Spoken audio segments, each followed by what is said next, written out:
Caros irmãos e irmãs, muito bom dia para todos. É com muita satisfação que eu venho ao Centro Espírita Emmanuel, essa casa fundada nas bases legítimas da doutrina espírita. Para nós é sempre uma alegria grata rever os amigos e poder compartilhar essa abençoada doutrina e o Evangelho que tanto nos sustenta, que tanto nos inspira. Naquele tempo, Jesus se deslocara de Jerusalém, da Galileia até a cidade de Jerusalém, pela primeira vez, já no início do seu trabalho de divulgação do Evangelho. E assentado às portas do templo, não muito longe, se reunia um grupo de sacerdotes e de pensadores ociosos. Um deles, chamado Hanã, impressionado e magnetizado pela figura imponente de Jesus, se aproxima e diz a ele: Galileu, que fazes na cidade? Jesus responde: passo pela cidade buscando a fundação do reino de Deus. Respondendo com modesta nobreza. O sacerdote, impressionado com aquela resposta, diz: reino de Deus? Que pensas tu venha a ser isso? Jesus disse: esse reino é a obra divina no coração dos homens. Obra divina em tuas mãos? Com que contas para essa empresa difícil? Quais são os teus companheiros e os teus seguidores? Acaso tens o apoio de algum príncipe ilustre para essa difícil tarefa? Jesus responde de forma humilde: os meus companheiros hão de vir de todos os lugares. O sacerdote então dá uma gargalhada irônica e diz assim: com certeza, os tolos e os ignorantes estão em todas as partes do mundo. Com certeza será esse o teu material de apoio. Mas, Galileu, porventura já vistes uma estátua perfeita, modelada com fragmentos de lama? Jesus, apreendendo a agudez da ironia, responde a eles com energia serena: sacerdote, nenhum mármore existe mais puro e mais formoso que o do sentimento, e não há cinzel superior ao da boa vontade. Impressionado com a resposta, responde o sacerdote: conheces Roma ou Atenas? Jesus lhe diz: eu conheço o amor e a verdade. Por acaso conheces os códigos imperiais ou as regras do templo de Jerusalém? E Jesus finaliza dizendo: eu sei qual é a vontade do Pai a meu respeito. O sacerdote então, irritado, se afasta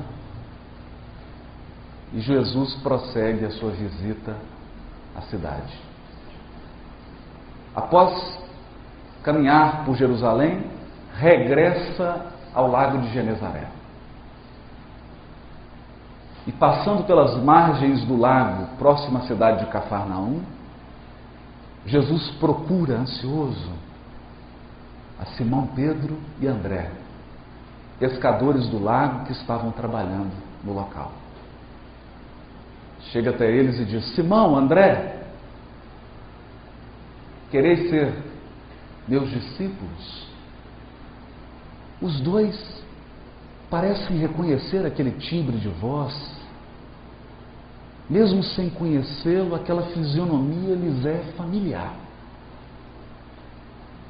Eles talvez não seriam capazes de explicar de onde conheciam aquela figura doce e amorosa do Mestre.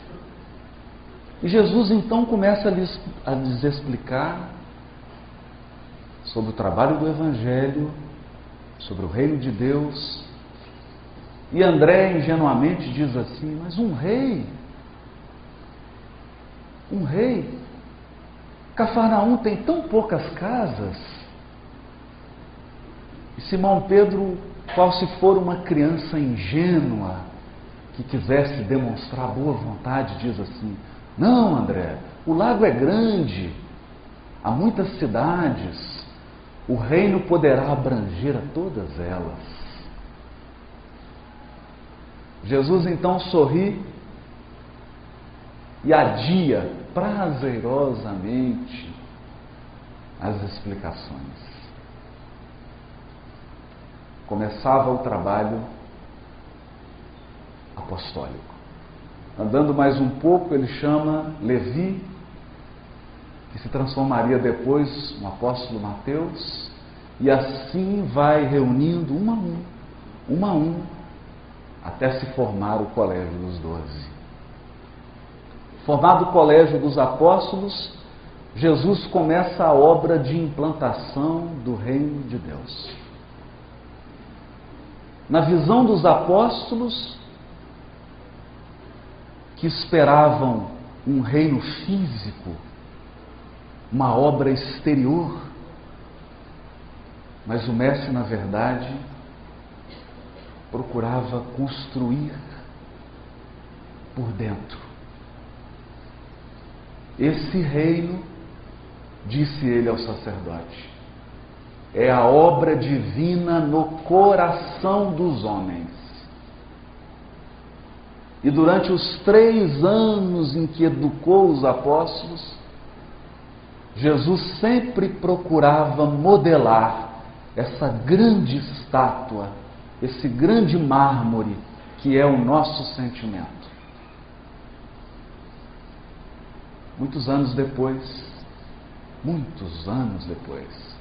Alta de Souza, no livro Parnaso de Além Túmulo, escreveria a poesia Mensagem Fraterna, retomando o tema: meu irmão, tuas preces mais singelas são ouvidas no espaço ilimitado, mas sei que às vezes choras consternado ante o silêncio da força que interpelas. Volve ao teu templo interno e abandonado, a mais alta de todas as capelas, e as respostas mais lúcidas e belas hão de trazer-te alegre e deslumbrado. Ouve o teu coração em cada prece. Deus responde em ti mesmo e te esclarece com a força eterna da consolação.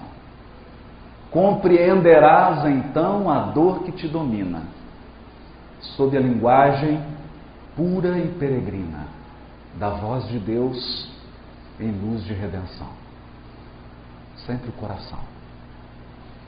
Sempre o coração. O reino de Deus é obra divina dentro de nós. Dentro de nós. Não obstante a ironia e a petulância do sacerdote Hanã, onde está a velha Atenas? Escombros, ruínas. Onde está a Roma antiga? Ruínas. Onde procurar as civilizações do passado com as suas glórias, com seus exércitos? Tudo se transformou em ruínas.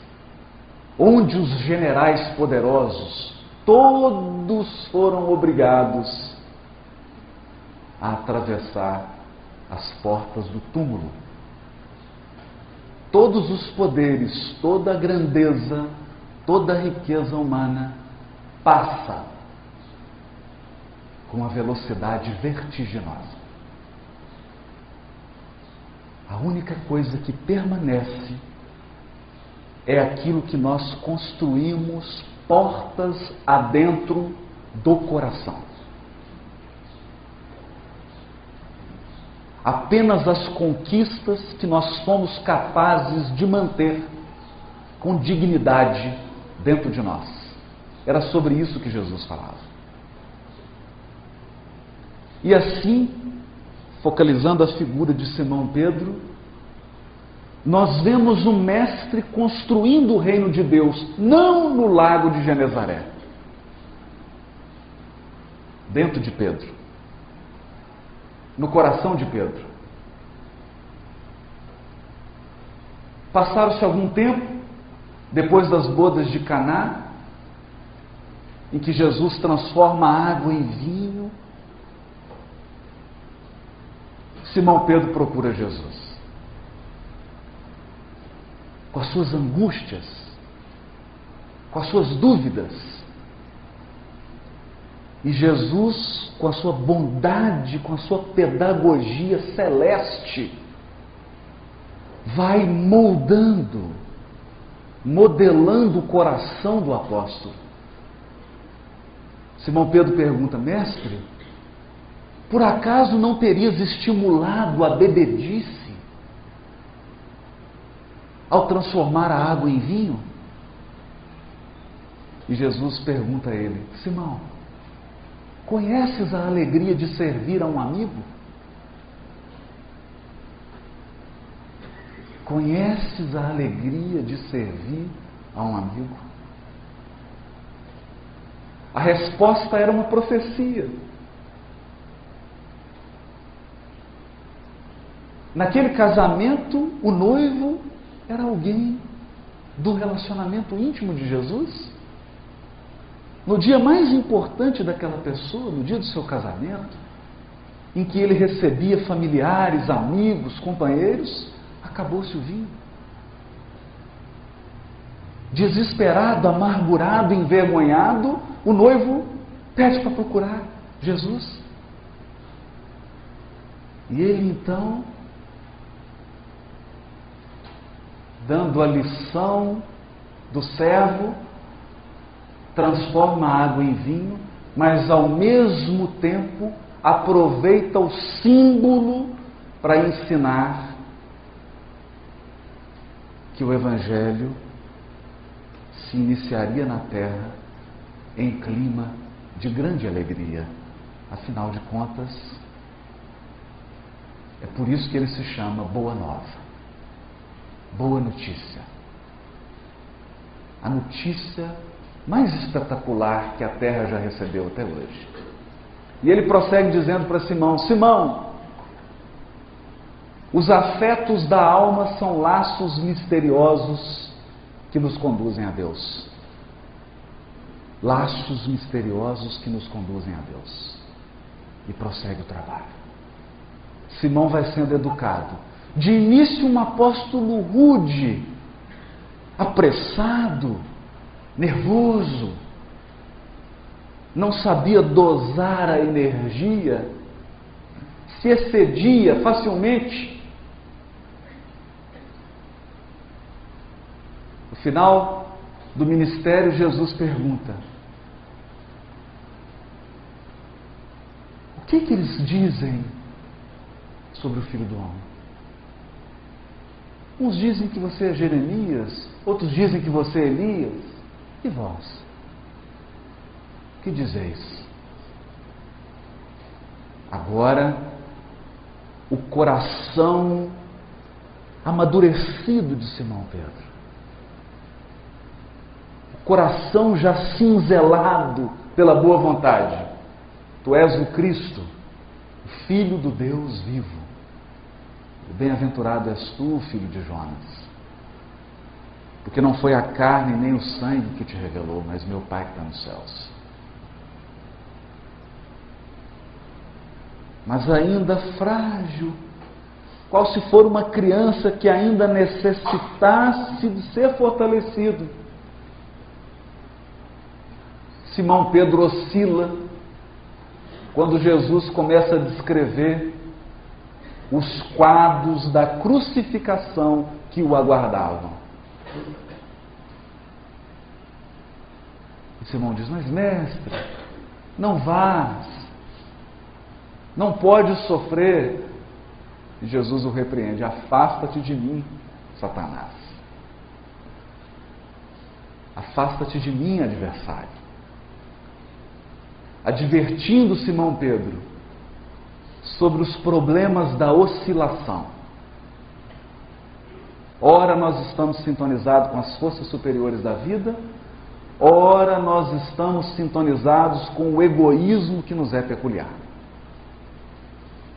com a incompreensão da vontade de Deus a nosso respeito.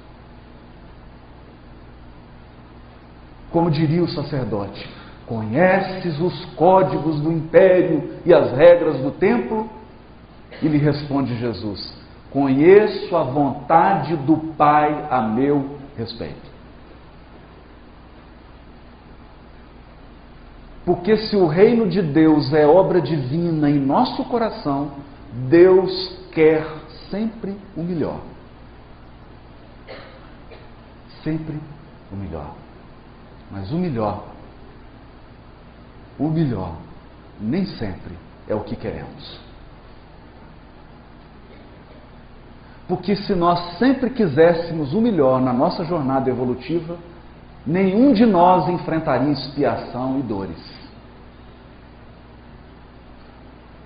É por escolher o pior que nós atraímos sofrimento para a nossa senda espiritual. Ali Jesus ensina a submissão à vontade divina. E se encaminha para Jerusalém, para a festa da Páscoa, todos sem entender, sem perceber que aquela seria a última Páscoa ao lado de Jesus encarnado. Mas o Mestre sabia e diz aos apóstolos: desejo ardentemente comer essa Páscoa convosco. Aquele amor de Jesus, aquele afeto sem limites, que desejava se despedir daquelas crianças espirituais que Deus colocou nas suas mãos para serem educadas. Na ceia, ele adverte Judas. Diz explicitamente para ele que o único enganado era o próprio Judas. Jesus sabia exatamente o que se passava no coração de Judas. Mas qual era o plano de Judas? Em que consiste a traição de Judas? Humberto de Campos explica com detalhes. Judas olhava para Jesus e não entendia a mansidão do Cristo.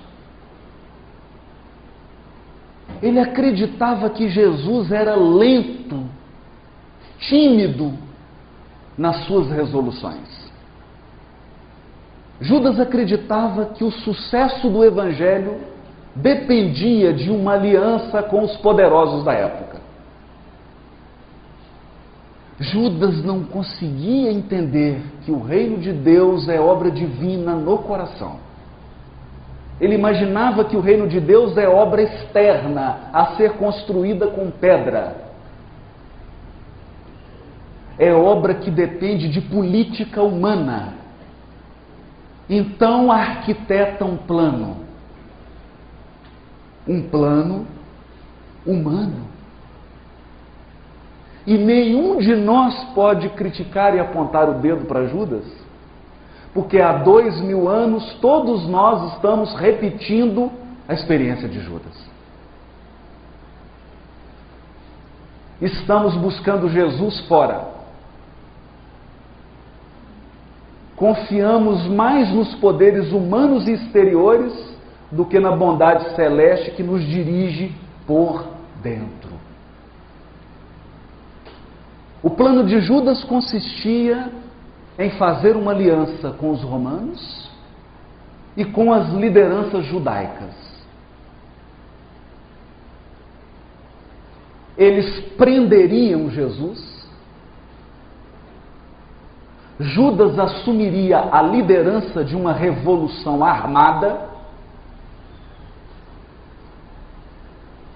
travariam uma guerra pela independência de Israel e, após libertarem Jerusalém do poderio romano, soltariam Jesus e Judas alegremente diria a ele: mestre, o reino está pronto. Senta no trono. Eu já matei, eu já conquistei, o sangue já foi derramado, as conquistas foram feitas, agora senta no trono, mestre. Reina soberanamente sobre nós. Esse era o plano de Judas. Conquistar o exterior antes de conquistar o próprio coração. Dominar o semelhante antes de alcançar o autodomínio. Mas na sua ingenuidade, o Messias é preso e é crucificado. Percebendo que ele havia sido vítima da esperteza e da política humana,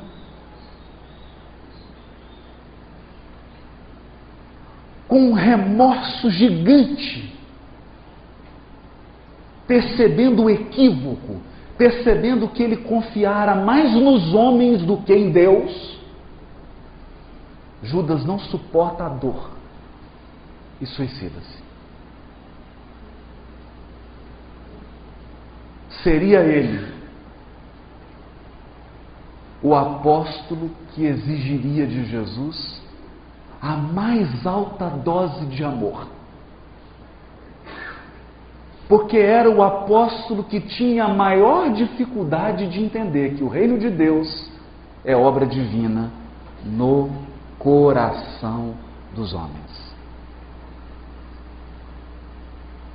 Quando Jesus é preso, Simão Pedro, inconformado, retira a espada. Retira a espada. E imaginando como Judas que o reino de Deus é obra externa, se prepara para a luta. Corta a orelha do soldado.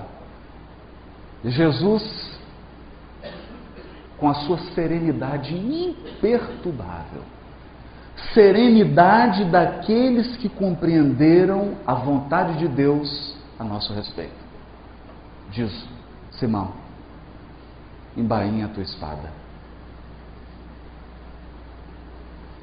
Guarda a tua espada.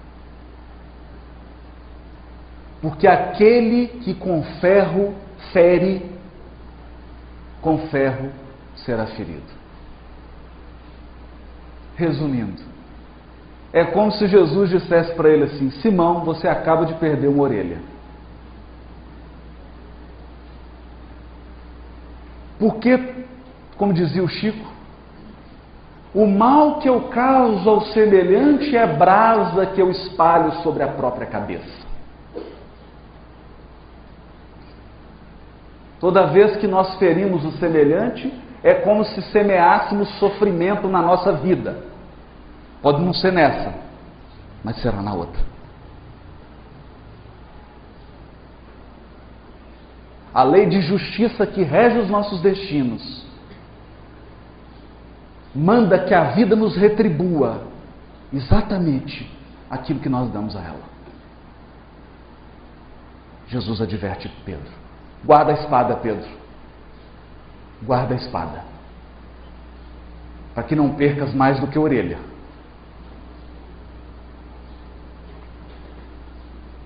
Momentos antes,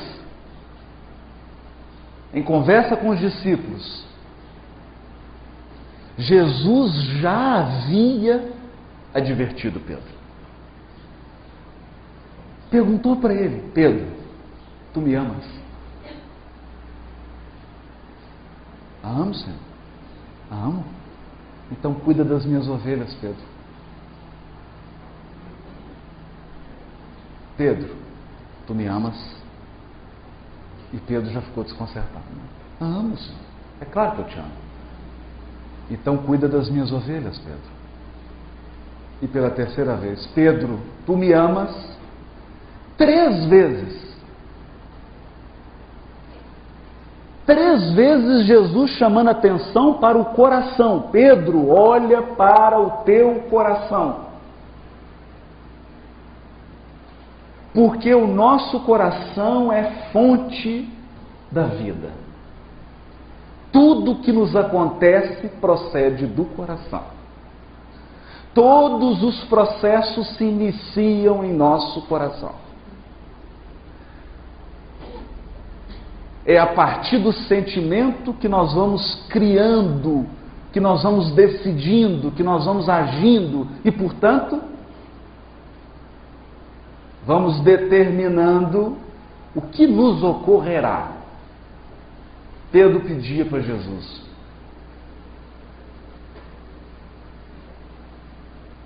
timidamente, uma explicação. Por que 3 vezes? Mestre, eu te seguirei até a morte. Sempre gestos exteriores.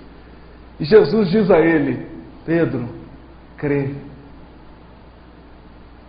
eu te levarei aonde não queiras ir. Eu vou te levar por caminhos que você não vai querer percorrer. Ele não entendeu. Não entendeu. No momento em que Jesus é levado ao martírio, uma senhora pergunta: esse não é o Galileu? Você não é seguidor? E ele nega. Primeira vez. Nega a segunda vez. Nega a terceira vez. O galo canta e ele se recorda do aviso de Jesus: Pedro, antes que o galo cante, me negarás 3 vezes. É por isso que eu estou te perguntando 3 vezes se você me ama. Porque o reino de Deus é obra divina no coração, Pedro. Amargurado, Pedro se afasta. A crucificação ocorre. O desalento toma conta dos apóstolos. Mas aí, a boa notícia. A boa nova. Jesus ressurge. Emmanuel diz no livro Vinha de Luz: se nós formos capazes de manter a fé em Deus e a fé na imortalidade da alma, nenhum problema será capaz de nos abalar. A fé em Deus e a fé na imortalidade da alma.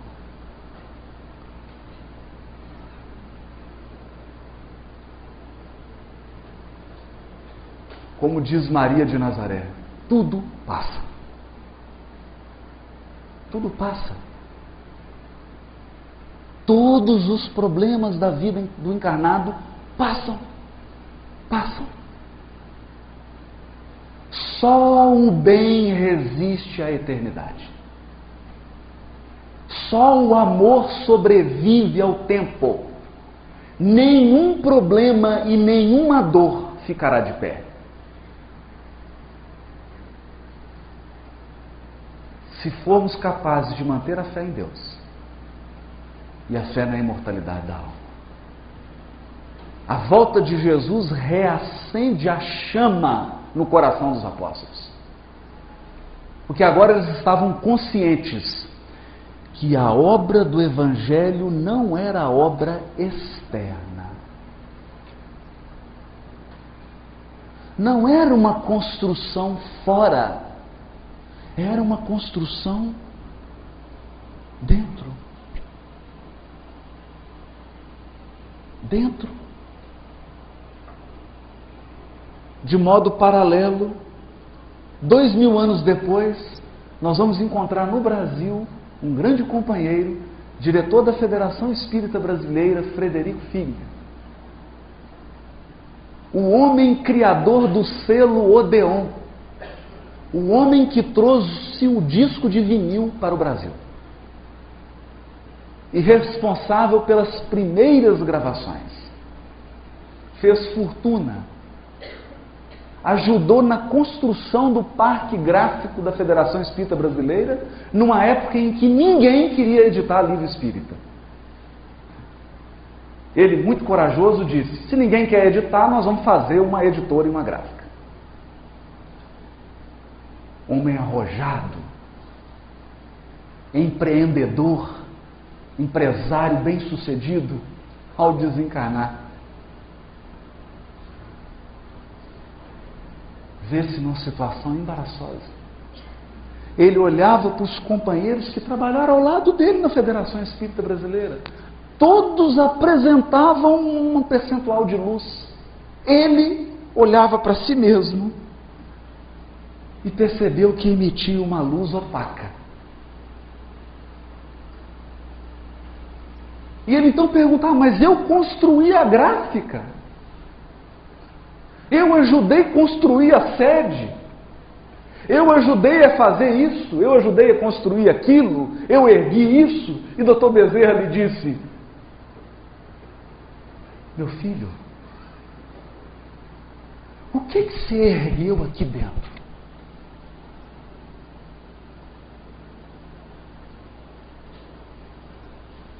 O que você construiu aqui dentro, meu filho? Ele entendeu.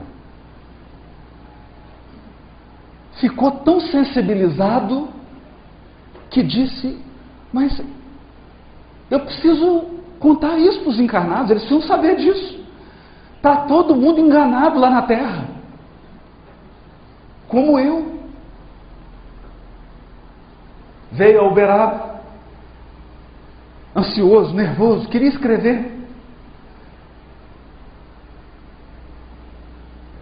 E Emmanuel coloca ele numa fila de espera para que ele treinasse a paciência.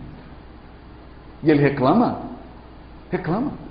Olha, esse rapaz está aí, eu sou espírita há quantos anos? Esse rapaz está aí, tem 2 anos só, já está escrevendo um livro, esse tal de André Luiz. E os benfeitores, com toda a paciência, Jacó, ele se deu o pseudônimo de irmão Jacó. Ele era um judeu. Jacó, tenha calma. Você precisa sintonizar-se com o médium. Você precisa entender o sistema de trabalho aqui. E ele então escreve a belíssima obra Voltei. Com um único propósito: contar para cada um de nós encarnados que quando você desencarna, o que conta não é o que você fez fora, é o que você construiu dentro.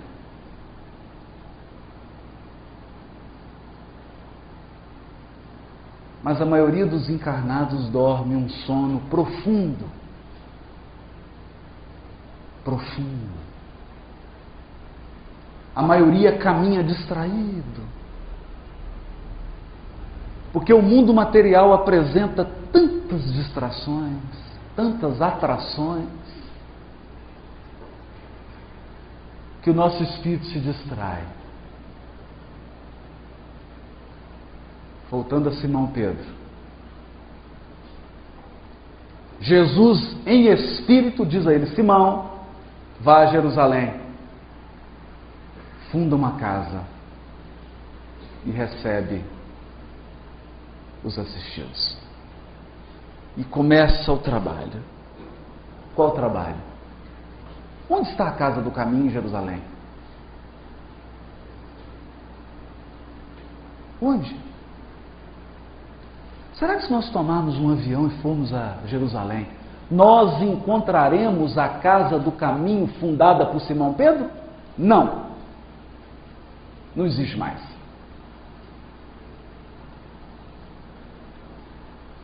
Não existe. Nem ruína. Porque quando Jesus pede a Simão para construir a casa do caminho, ele não pediu uma obra externa, ele queria construir por dentro. Ele sabia que o trabalho que Simão realizaria era um trabalho para aperfeiçoamento do próprio Simão Pedro.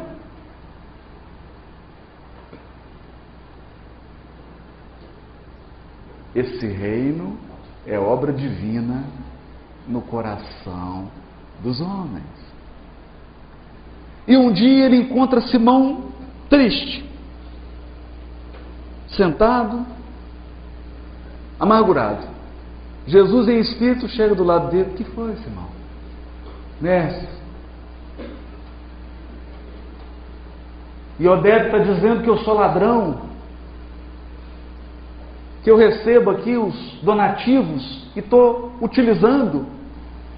Jesus fala: não se preocupe, Simão, Iodete vai viver. Mas mestre, Joaquim difama a minha honra, espalha mentiras a meu respeito. Não se preocupe, Simão, Joaquim vai viver.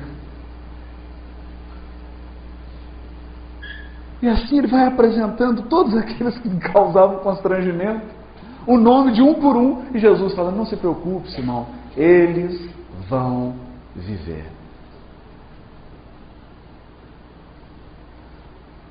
Porque a pessoa que fere se esquece.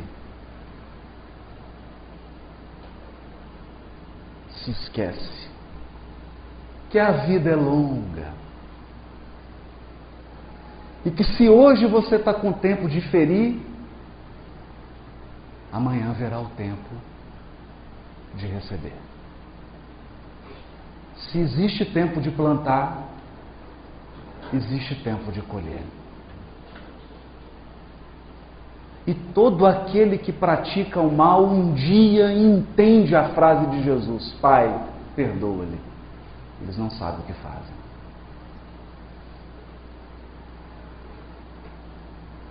Se o assassino soubesse a expiação que o aguarda numa futura encarnação, ele não mataria. Se o suicida soubesse os sofrimentos que o aguardam na recuperação, ele jamais daria cabo da vida. Se nós soubéssemos as lágrimas que vamos derramar em decorrência do sofrimento que causamos, ninguém se disporia a semear o mal, o sofrimento. Eles vão viver. Passado um tempo, a tarefa se acentua. Simão Pedro mal tinha tempo para as refeições, tamanha quantidade de necessidades que ele atendia. E certo dia ele estava cansado. E tem então uma recaída. Se aproxima no relógio 5 horas, ele fala: é hora de fechar. O atendimento é até às 5. Deu 5 horas e fechou as portas. Mas um necessitado abre a porta e entra no recinto. Simão Pedro já recolhia as coisas para se dirigir ao interior da casa do caminho e vê o necessitado na sua frente e fala: pelo amor, o senhor não viu que a porta está fechada? O atendimento já está encerrado. Já acabou.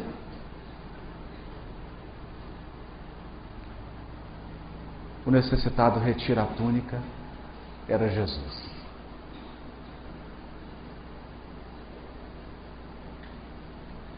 Jesus não diz nada. Apenas dirige um olhar triste para Simão Pedro. E o apóstolo se sente tão envergonhado que entra num choro convulsivo.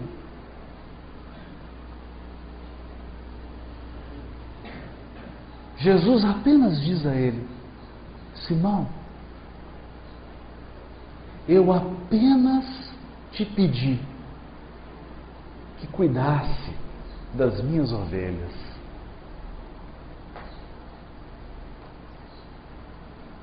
Simão coloca o rosto entre as mãos, chora como uma criança. Quando ele termina o pranto, Jesus não estava mais no ambiente. O tempo passa. Prisões, perseguições, Jerusalém é destruída. Simão se transfere para Roma, reunia-se com os discípulos no cemitério, porque os cristãos precisavam se reunir escondidos. E muita gente morreu para que nós pudéssemos nos reunir hoje publicamente. E alguns não vêm à reunião porque dizem não ter tempo.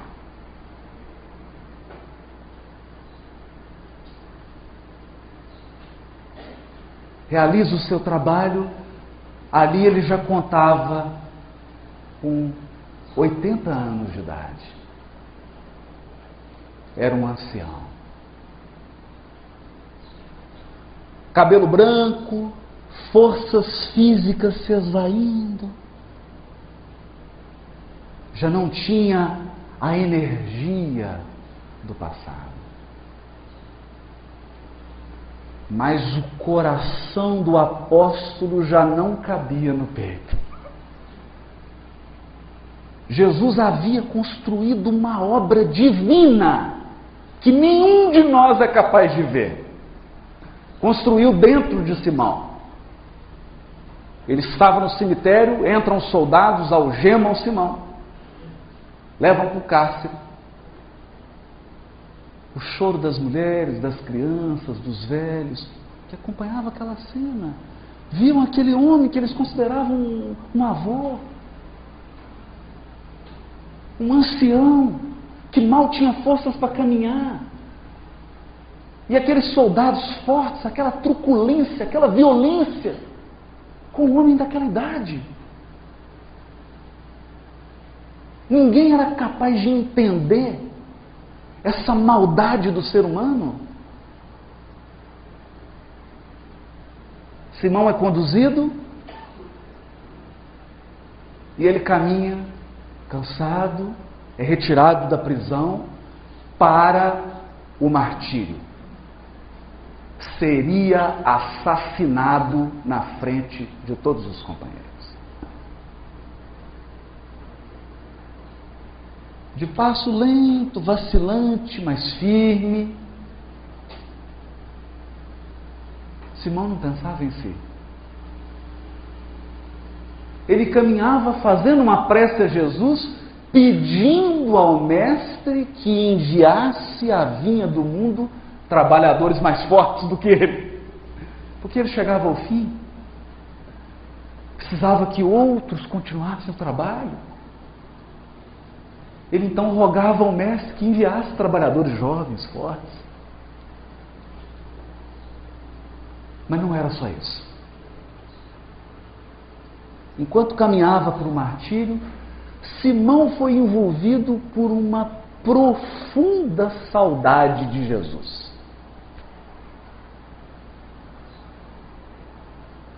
embora ele caminhasse às margens do Tibre e visse aquela suntuosa Roma, o coração dele se transportou para a Galiléia.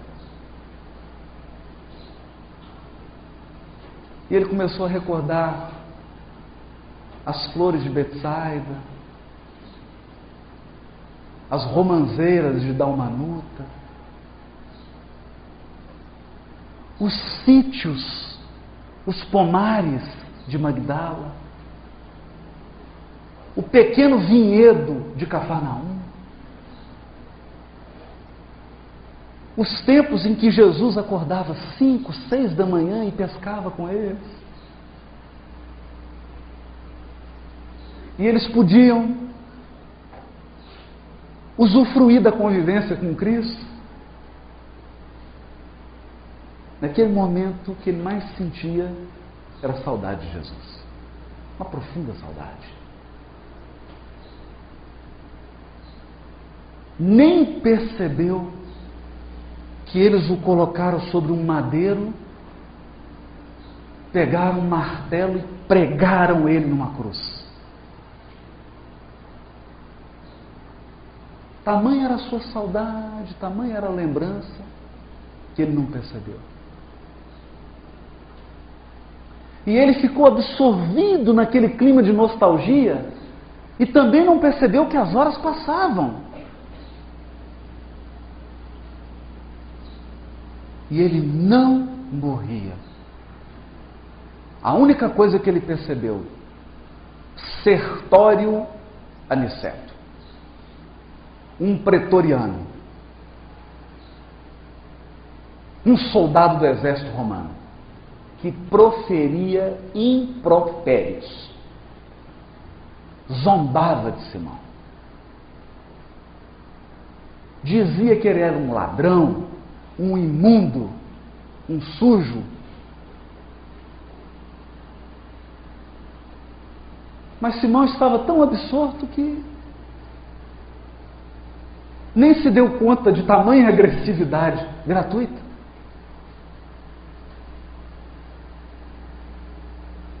Porque as pessoas às vezes são vítimas, às vezes elas são instrumentos de forças perversas e saem distribuindo uma agressividade gratuita, sem sentido. Percebendo que Simão não morria, Sertório tomou uma pedra grande nas mãos, mirou a cabeça do apóstolo e jogou certeiro. Quando aquela pedra atingiu a cabeça do apóstolo, começou a jorrar sangue. A única coisa que Simão sentiu foi um torpor. Um torpor. Alguns minutos de confusão e Simão se sente fora do corpo físico. Ao lado, os restos, o que sobrou daquele corpo físico. Simão desencarnara. Mas, para sua surpresa e espanto, abre-se um caminho luminoso e ele vê uma figura como se fosse uma estrela que se materializasse. Em questão de segundos, ele percebe a presença do Mestre ao seu lado. Era Jesus que vinha buscar Simão. Ele o aconchega ao coração e o leva, qual se for uma criança bem amada. Simão é levado para regiões celestes. Lá ele tem oportunidade de descansar.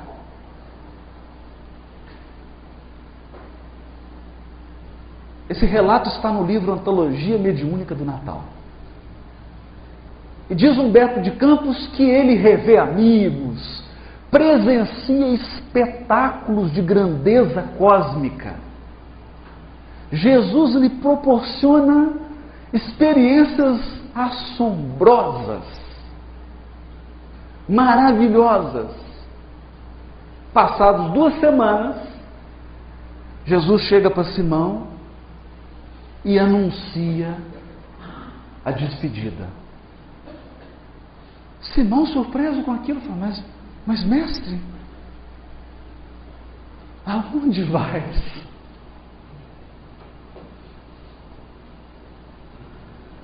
Antes da crucificação, Pedro pergunta a Jesus: mestre, aonde vais? E ele responde: crê, te levarei aonde não queiras ir. Jesus é crucificado. Anos depois, Simão Pedro também, segundo a tradição, de cabeça para baixo. E os pés que Jesus lavou, as mãos que Jesus tocou, apontavam para o céu. Agora de novo: mestre, aonde vais? Jesus então aponta uma região escura e diz assim: Simão, descansa o quanto quiseres nessas paragens que preparei para te receber. Mas no meu caso, Simão, não descansarei enquanto houver um gemido na terra. Enquanto houver um gemido na terra, Simão, não me será lícito descansar. Simão se levanta e diz: mestre, eu também não.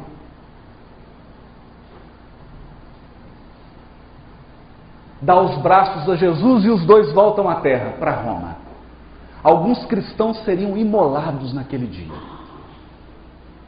Era a véspera de Natal.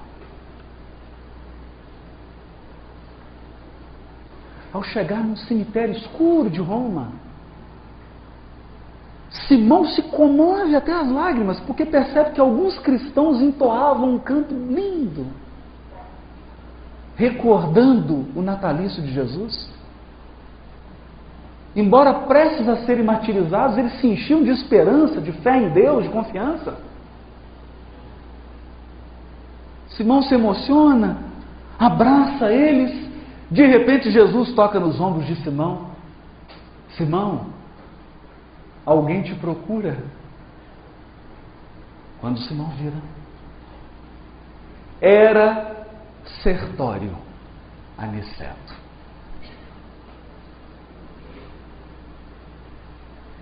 O pretoriano que atirara a pedra na cabeça de Simão. Agora era um homem minguado, choroso, trazia uma criança doente nos braços, seu filho. Convertera-se ao cristianismo, arrependera-se dos desmandos que cometeram. E estava ali com o filho doente nos braços, no túmulo de Simão Pedro, rogando a Simão Pedro que curasse seu filho. Simão impõe as mãos sobre o filhinho de Sertório, aplica-lhe um passe e a criança se cura. O rosto do soldado se enche de alegria, uma felicidade, ele chora de emoção. Porque mesmo tendo assassinado o apóstolo, ele sabia que o cristão verdadeiro sempre retribui o mal com o bem.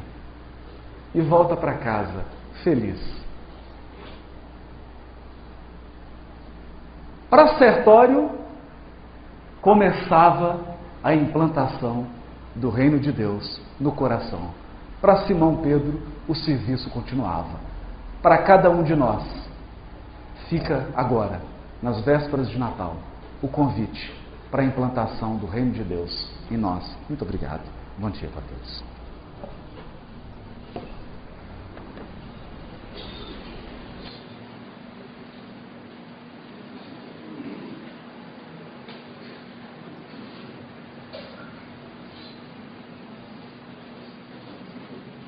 Rede Amigo Espírita, uma ferramenta de união, interação e divulgação do movimento espírita.